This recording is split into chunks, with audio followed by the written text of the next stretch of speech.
Ito mga idol, nakita ko po yung nangangarito nito. Kawawa po yung mga aso. Gawa po yung mga tuta. Basang-basa na. Ayan po mga idol. Sinabihan ko po, nagagalit pa. Kawawa po yung mga hayop mga idol. Kaya nga po yung mga hayop inalagaan.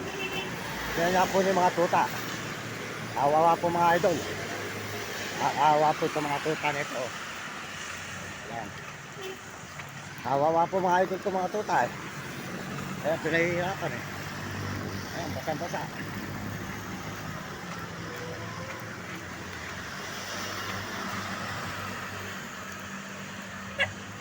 Ayan po mga idol, nakita nyo, kawawa po yung mga hayop.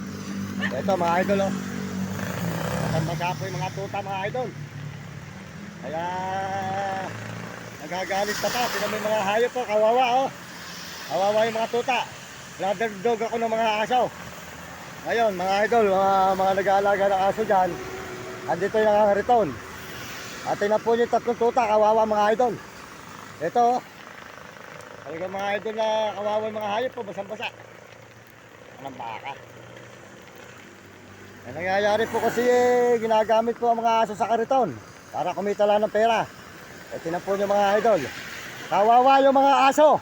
Tandaan mo, tinan mo yung mga tuta, basang-basa, ginaw na ginaw Hindi ka ba naaawa sa mga hayop?